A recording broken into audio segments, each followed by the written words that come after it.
Kecelakaan lalu lintas terjadi di ruas tol Jakarta Cikampek kilometer 6 arah Jakarta, wilayah Jati Bening, Pondok Gede, Kota Bekasi, Jawa Barat, Rabu pagi.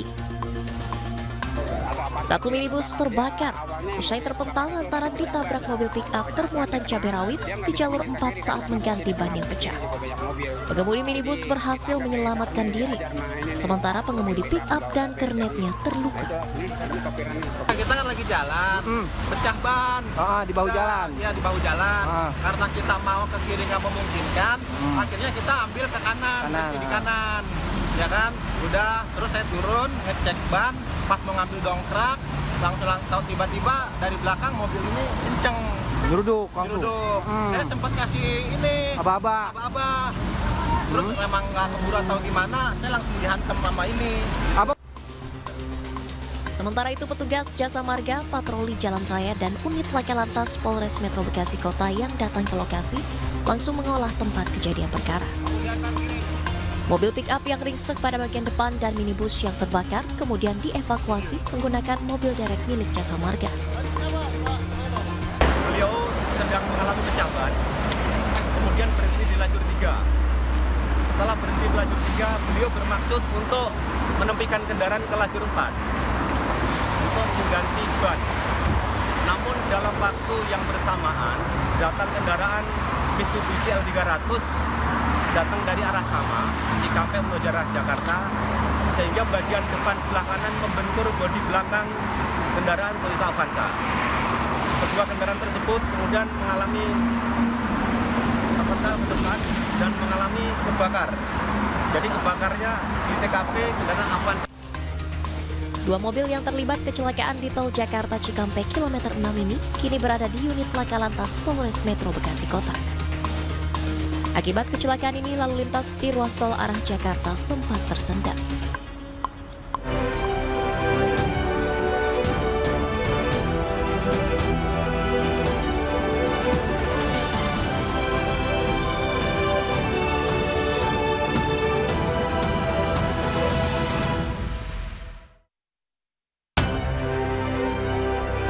Ribuan buruh menggelar aksi long march dari kawasan Patung Kuda Bundaran HI hingga Istora Senayan.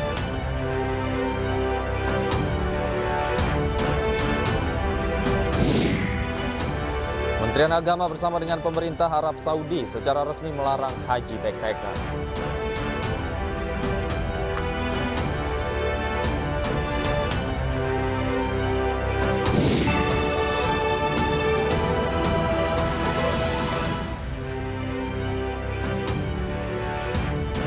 Halo, selamat sore pemirsa, demikian tadi berita pilihan iNews sore hari ini bersama saya Davi Pratama. Pemirsa, memperingati Hari Buruh Sedunia, ribuan buruh menggelar aksi damai di kawasan Patung Kuda, Jakarta Pusat. Mereka menuntut agar Omnibus Law dihapus dan menolak praktek outsourcing.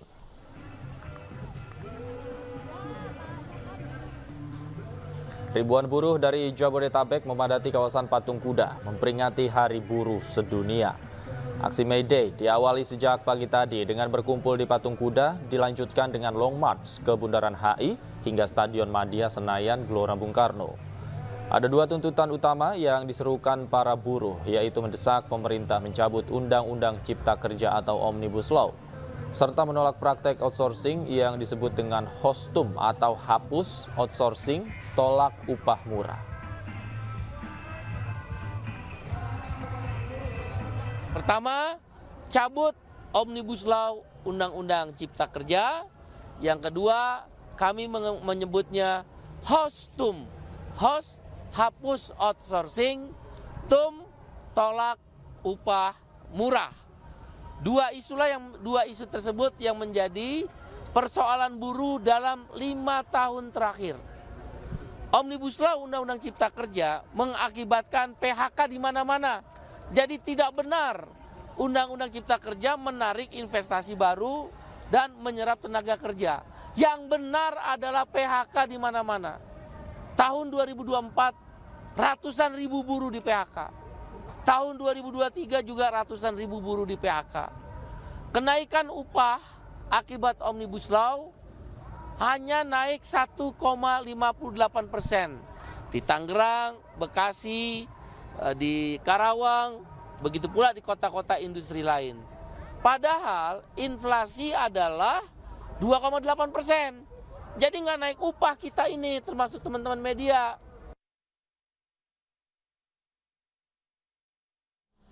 Kepala Kepolisian Republik Indonesia Jenderal Listio Sigit Prabowo mengucapkan selamat Hari Buruh Internasional kepada buruh se-Indonesia. Kapolri juga berterima kasih atas aksi damai buruh dalam memperingati Hari Buruh Internasional.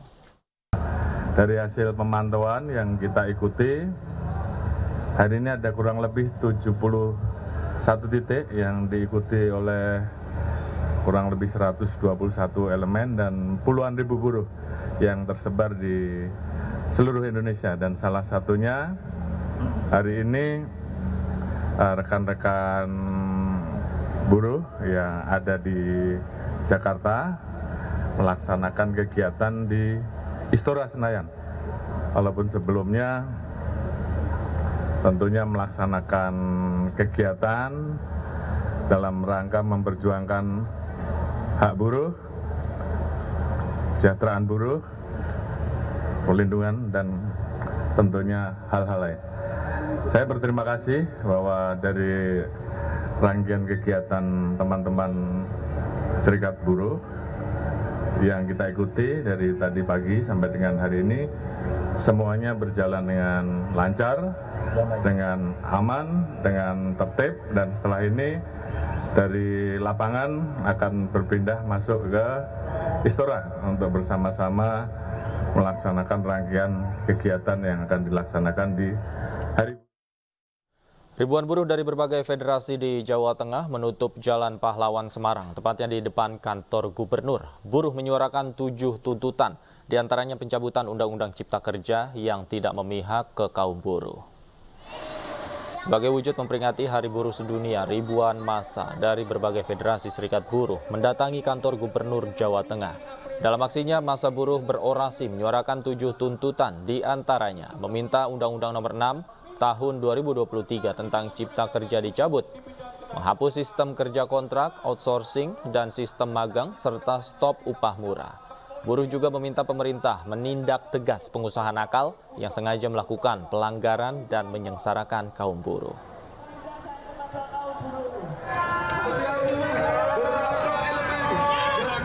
Sementara masa aksi dari berbagai organisasi buruh membakar seluruh papan tuntutan yang dibawa peserta aksi yang digelar di depan kantor DPRD Sulawesi Selatan, Kota Makassar. Masa aksi ini menuntut adanya Undang-Undang Pokok Ketenagakerjaan yang baru dan lahir dalam proses demokratis, hentikan politik upah murah, hentikan sistem kerja kontrak atau outsourcing, dan menolak kriminalisasi buruh. Maka wajar sekali kalau oleh Undang-Undang Dasar Negara Republik Indonesia, kawan-kawan sekalian. Itu salahnya. Beberapa elemen gerakan. Silakan lagi. Maju sedikit, maju sedikit. Maju sedikit. Di Jawa Timur, ribuan buruh dari seluruh kota dan kabupaten se-Jawa Timur berkonvoi dari alun-alun Sidoarjo menuju kantor gubernur Jawa Timur di Surabaya. Rencananya para buruh akan menemui penanggung jawab Gubernur Jawa Timur untuk menyuarakan tuntutan mereka, yakni mencabut Undang-Undang Omnibus Law dan menghapus sistem kerja outsourcing. Buruh juga meminta Presiden terpilih Prabowo Subianto untuk lebih memperhatikan nasib buruh di Indonesia. Kita menolak sistem outsourcing dan menolak sektor kelinci itu. Kita akan bergabung untuk mengetahui situasi terkini terkait aksi unjuk rasa di Hari Buruh bersama dengan rekan kami. Ada Rahmat Ilyasan di depan Gedung Graha di Surabaya, Jawa Timur, dan ada rekan Kevin Pakan di Istora Senayan, Jakarta. Kita ke Surabaya terlebih dahulu. Rahmat, bagaimana situasi di demo buruh hari ini di sana? Baik, selamat sore, Davi. Saat ini saya berada di depan Gedung Negara Gerahadi di kawasan Jalan Gubernur Rio Surabaya, di mana memperingati Hari Buruh Sedunia atau May Day. Ribuan buruh dari berbagai kota di Jawa Timur melakukan unjuk rasa di depan kantor Gubernur Jawa Timur di kawasan Jalan Pahlawan Surabaya, di mana sebelumnya ribuan buruh berdatangan dari Bundaran Waru Surabaya dan juga kemudian konvoi menuju kantor Gubernur Jawa Timur di kawasan Jalan Pahlawan Surabaya, di mana juga di depan Gedung Negara Gerahadi Surabaya. Saat ini juga di belakang saya ini ratusan massa dari mahasiswa dan juga buruh juga melakukan unjuk rasa. Mereka menuntut adanya mereka menuntut pemerintah untuk mencabut adanya Omnibus Law dan juga menolak upah murah dan juga adanya outsourcing, karena upah murah dan outsourcing adalah merugikan buruh, karena pengusaha dengan sengaja atau seenaknya sendiri melakukan PHK. Ini yang membuat para buruh merugikan para buruh. Demikian Davi. Rahmat, sejak pukul berapa para buruh mulai berkumpul dan tujuan akhir dari aksi long march mereka ini apa? Baik Davi, saat ini sebelumnya para buruh itu mereka dari pagi tadi, dari sekitar jam 9 pagi, mereka berkumpul di Bundaran Waru, Surabaya. Mereka menunggu temannya yang ada di daerah lainnya, di antara Pasuruan, Gresik, Mojokerto, dan juga beberapa wilayah yang ada di Surabaya Raya. Mereka berkumpul di Bundaran Waru, dan saat sekitar pukul 2 siang tadi mereka bergerak dari Bundaran Waru menuju kantor Gubernur Jawa Timur di kawasan Jalan Pahlawan, Surabaya. Mereka titik kumpul berada di Jalan Pahlawan, Surabaya. Mereka dengan ada tuntutan yang sama, yaitu menolak upah murah, ada outsourcing. Demikian, Davi. Apakah perwakilan dari kantor gubernur sudah ada yang menemui buruh? Sejauh ini dari PJ Gubernur telah melakukan pertemuan dengan perwakilan buruh sejak pukul 1 tadi. Mereka melakukan pertemuan dengan PJ Gubernur yaitu Adi Karyono di Jalan Pahlawan, Surabaya. Demikian, Davi. Baik.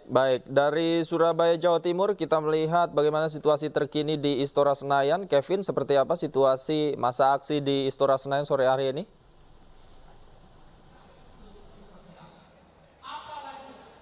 Ya, selamat sore Davi dan pemirsa. Memang untuk update terkini di mana masa dari demo buruh Hari Internasional Buruh Sedunia di mana masih terus berlangsung tepatnya di lapangan Madia Gelora Bung Karno Jakarta, dan berikut merupakan situasi terkini Davi dan pemirsa bahwa sejumlah pimpinan, kalau kami mantau ada Presiden dari Partai Buruh Said Iqbal yang terus menyampaikan orasi-orasinya untuk menyuarakan apa yang menjadi tuntutan dari para buruh dan juga serikat pekerja pada saat ini.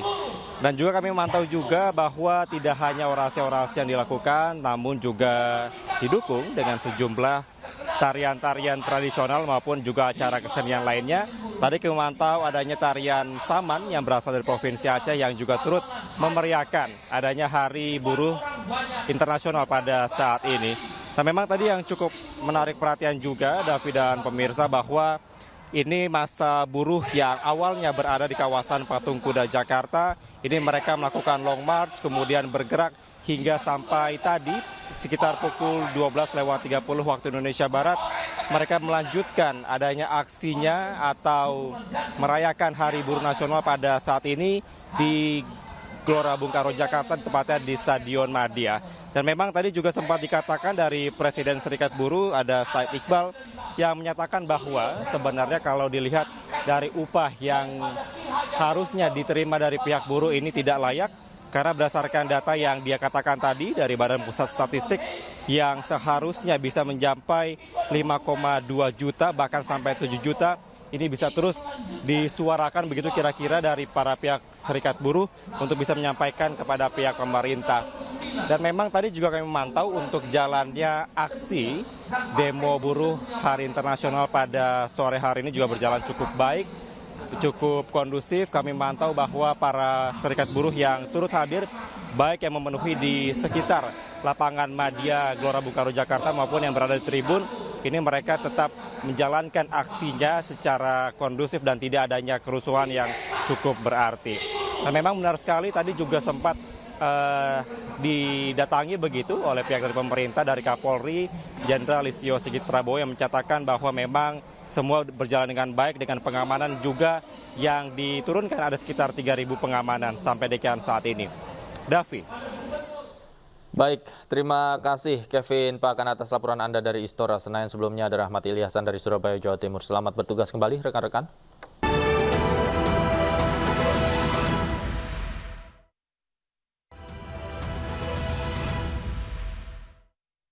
Pemirsa, Kementerian Agama bersama dengan pemerintah Arab Saudi secara resmi melarang haji backpacker. Sanksi tegas juga telah disiapkan oleh otoritas terkait bagi seluruh pelanggar.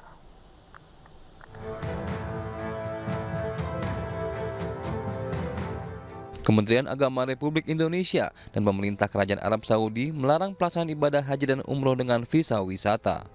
Ibadah haji jenis ini dikenal dengan istilah haji backpacker. Otoritas Arab Saudi menegaskan tren haji backpacker melarang aturan yang berlaku dari pihak Kerajaan Arab Saudi.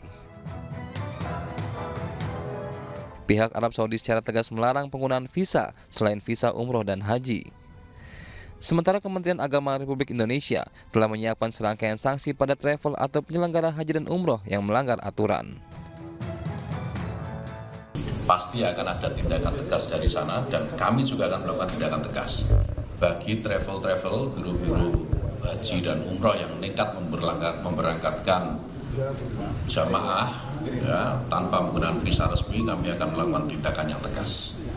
Jadi mohon ini disampaikan kepada publik, oleh saudara-saudara saya ini, kawan-kawan media ini, agar semua calon jamaah ini tahu bahwa kalau berangkat haji harus menggunakan prosedur yang benar. Pemerintah Arab Saudi telah mengeluarkan fatwa bagi para jemaah haji yang berangkat tanpa menggunakan visa resmi. Fatwa tersebut menyatakan bahwa ibadah haji tak sah jika tidak menggunakan visa resmi. Dari Jakarta, tim liputan iNews melaporkan. Lalu seperti apa sanksi bagi pelanggar yang telah disiapkan otoritas terkait larangan haji backpacker? Kita akan bahasnya bersama Dirjen Haji dan Umroh Pak Hilman Latif. Selamat sore, Assalamualaikum Pak Hilman. Waalaikumsalam warahmatullahi wabarakatuh. Pak, pertama saya ingin mengetahui sebenarnya apa yang menjadi dasar sehingga pelarangan haji backpacker ini dilakukan oleh Kementerian Agama? Ya, pertama kita merujuk pada Undang-Undang Nomor 8 Tahun 2019. Ya, memang istilah atau nomenklatur backpacker ini kan tidak ada, Pak. Jadi istilah ini memang populer disampaikan di media ataupun di sosial media ya, bahwa mungkin seseorang melaksanakan haji secara backpacker gitu ya. Artinya, nah ini juga perlu definisi yang lebih jelas sebetulnya. Yang dimaksud dengan backpacker itu apa? Apakah artinya seseorang yang datang dengan selundupan, dengan jalan yang tidak formal, ya, dengan jalan yang tidak sesuai dengan aturan terkait dengan imigrasinya dan lain sebagainya. Jadi definisi haji backpacker ini kan terlalu luas gitu ya, dan ini yang muncul di publik. Nah, dalam konteks ini pemerintah Republik Indonesia melalui Kementerian Agama dan pemerintah Kerajaan Saudi Arabia melalui Kementerian Haji dan Umroh ingin menegaskan kembali ya untuk penyelenggaraan Haji 1445 Hijriah yang tahun ini akan diselenggarakan, bahwa proses haji ya, perjalanan ibadah haji itu harus sesuai dengan regulasi yang berlaku baik di tanah air maupun di Kerajaan Saudi Arabia. Di antaranya adalah mengenai penggunaan visa haji sebagai satu-satunya visa yang bisa diterima untuk dilayani dan diizinkan untuk melaksanakan ibadah haji bagi jamaah yang datang. Jadi sebetulnya alasannya itu.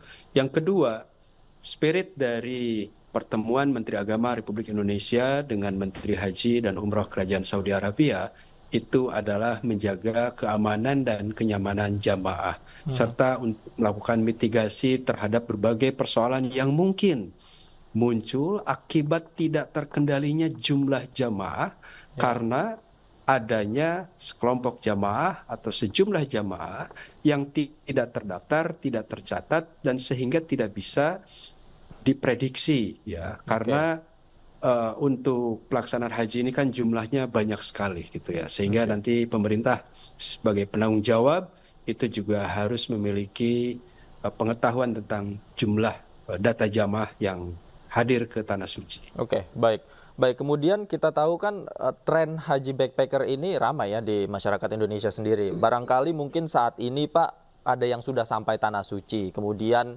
ada yang mungkin dalam perjalanan, mereka berangkat secara mandiri. Nah, kalau kasus seperti ini ketika di sana nanti akan diakomodir atau seperti apa Pak treatmentnya?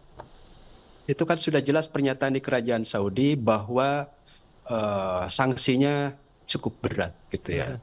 Jadi yang bersangkutan ini kan sanksi imigrasi, pelanggaran imigrasi ini kan dampaknya panjang, bukan sekarang saja. Bahkan kalau ditemukan jamaah yang melaksanakan kegiatan semacam itu secara ilegal, non kuota dan ilegal karena menggunakan visa lain, juga tidak mendapatkan tasrih secara khusus, maka kemudian dia akan terkena sanksi. Sanksinya cukup besar gitu ya. Kemarin sempat muncul disebutkan sekitar 10.000 real gitu ya. Kemudian juga dia 10 tahun, ya tentu saja kalau ketemu akan dideportasi dan 10 tahun tidak bisa datang lagi ke Tanah Suci untuk kegiatan apapun. Jadi ada banyak gitu ya konsekuensi yang didapatkan bagi jamaah yang melakukan hal tersebut. Nah yang kedua, mungkin iya tahun lalu pasca COVID-19 itu dalam tahun 2022, 2023 Saudi nampaknya memberikan kelonggaran atau tidak terlalu ketat ya lebih tepatnya dalam memitigasi situasi ini. Tapi sekarang Bapak Menteri Agama dan Bapak Menteri Haji dan Umroh sudah sepakat bahwa untuk tahun ini pemerintah Saudi akan lebih tegas ya, akan lebih selektif ya, dan akan lebih ketat untuk melakukan pemeriksaan terhadap jamaah dan hanya orang yang memiliki smart card yang diberikan oleh kerajaan Saudi lah yang boleh melaksanakan haji. Dan kemarin kita tahu bahwa smart card itu sudah mulai diterima oleh pemerintah Indonesia dan sebagian secara simbolis sudah diberikan kepada para jamaah. Nah, jadi konsekuensinya seperti itu. Kita tahu bahwa kuota tahun lalu itu ada 221.000 kuota normal dan ditambah dengan 8.000 kuota tambahan. Artinya 229.000 jamaah yang resmi dikirim oleh pemerintah Indonesia sebagai Hajj Mission atau misi haji Indonesia. Tetapi kemudian kami mendapatkan laporan juga tidak kurang dari 241.000 visa yang keluar ya, dan sebagian dari orang-orang tersebut juga melaksanakan ibadah haji dengan berbagai visa, baik visanya visa turis atau ziarah ataupun visa umal, pekerja dan lain sebagainya. Nah, dalam hal ini pemerintah Saudi sudah menegaskan mereka akan lebih ketat dan tidak diperkenankan lagi visa-visa selain haji itu melaksanakan ibadah haji untuk tahun ini. Oke, terakhir Pak, sosialisasi sudah dilakukan barangkali kepada travel-travel yang mungkin saat ini masih dalam tanda kutip nakal ya mengakomodir haji-haji dengan wisata dengan visa wisata. Ya, ini kan sudah lama kita sampaikan lah kepada pihak penyelenggara PIHK ya, PIHK penyelenggara ibadah haji khusus gitu ya. Karena meskipun di dalam Undang-Undang Nomor 8 2019 itu masih difasilitasi yang namanya visa haji mujamalah yang dikeluarkan oleh Kementerian Luar Negeri melalui kedutaan besar, tetapi itu juga prosedur dan prosesnya harus melalui travel yang resmi atau PIHK. Dan di dalam undang-undang kan sudah jelas lah sanksi bagi penyelenggara. Ya, bagi penyelenggara yang mengumpulkan uang, kemudian memberangkatkan jamaah haji, kelompok jamaah haji yang ternyata itu tidak sesuai dengan regulasi yang ada, visanya juga bukan visa haji, dan bahkan berdampak pada layanan jamaah, ini juga bisa kena sanksi. Dan itu sudah jelas ya sanksinya. Dalam Undang-Undang Nomor 8 2019 ada. Yang perlu diketahui oleh masyarakat juga adalah bahwa Kementerian Agama dalam satu tahun terakhir ini, hampir tiap bulan, mulai banyak mendapatkan aduan-aduan masyarakat, di mana mereka dijanjikan oleh travel-travel, ya, untuk mendapatkan layanan dengan visa non haji, tapi kemudian ketika datang ke sana ternyata tidak sesuai dengan yang mereka harapkan dan mereka bayangkan. Nah, oleh karena itu kami menghimbau bahwa bila ada penawaran ya untuk penyelenggaraan haji atau keberangkatan haji tahun ini tanpa antri dan menjanjikan visa non haji, nah ini harap juga kita mewaspadai. Diwaspadai dan tidak mudah percaya ya, Pak. Terima kasih, Pak. Betul. Sudah terlalu banyak orang mengajukan komplain kepada Kementerian Agama. Sementara Kementerian Agama hanya memberangkatkan yang masuk kuota. Baik. Terima kasih Pak Hilman Latif atas waktu dan informasinya. Semoga kita harapkan ibadah haji tahun ini bisa berjalan dengan lancar dan tidak ada masyarakat yang dirugikan ya akibat berangkat tidak sesuai prosedur. Terima kasih Pak Hilman Latif sudah bergabung sama kami di Anyus Sore. Selamat sore.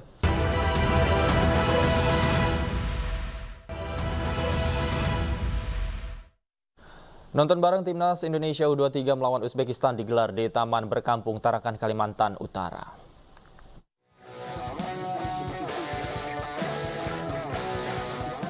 Antusiasme ribuan pendukung fanatik Timnas Indonesia termasuk Gubernur Kalimantan Utara Zainal Arifin Paliwang pada acara nonton bareng semifinal Piala Asia U23 di Taman Berkampung Tarakan sangat tinggi.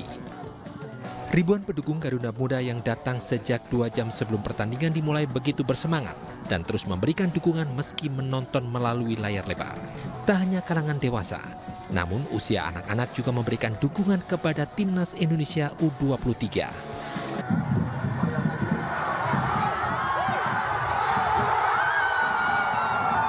Bahkan pada pertengahan babak kedua, para pendukung tim Merah Putih sempat bersorak hingga menyalakan flare dan kembang api saat pemain Timnas melesakkan gol ke gawang lawan.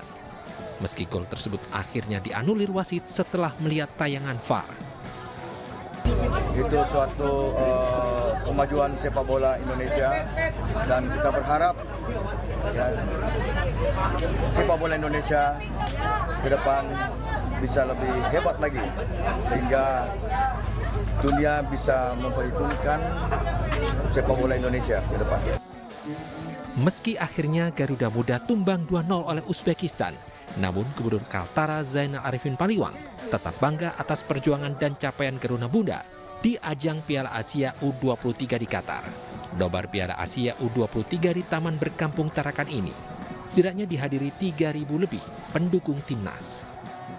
Dari Tarakan, Kalimantan Utara, Usman Codang, iNews melaporkan. Puluhan ribu warga Kota Makassar nonton bareng Timnas Indonesia U23 versus Uzbekistan di Anjungan Pantai Losari.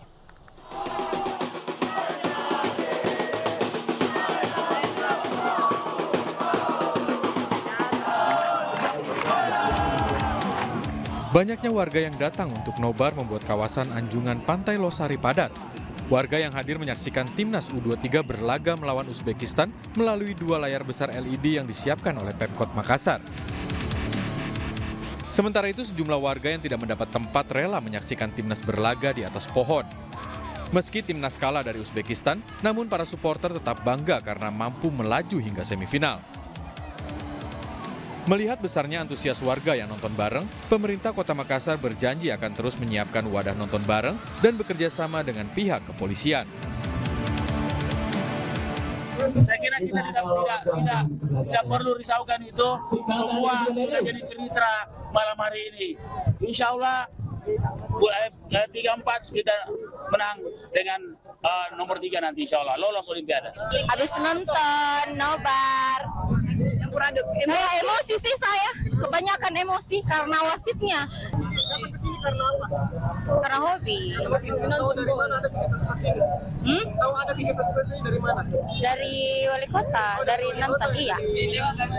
Seluruh Kota Makassar sampai sekarang aman dan lancar. Tadi sempat ada yang sudah. Anggota sudah semuanya di tempat kita siapkan untuk pengamanannya, baik itu luarnya maupun totalitas dalam. Usai menonton, warga pun pulang dengan tertib di bawah pengawalan pihak kepolisian. Dari Makassar, Sulawesi Selatan, Syahrul Adiaksa, iNews melaporkan. Ribuan masyarakat Kabupaten Oku Timur antusias mendukung Timnas U23 Indonesia melawan Uzbekistan di Pasar Martapura.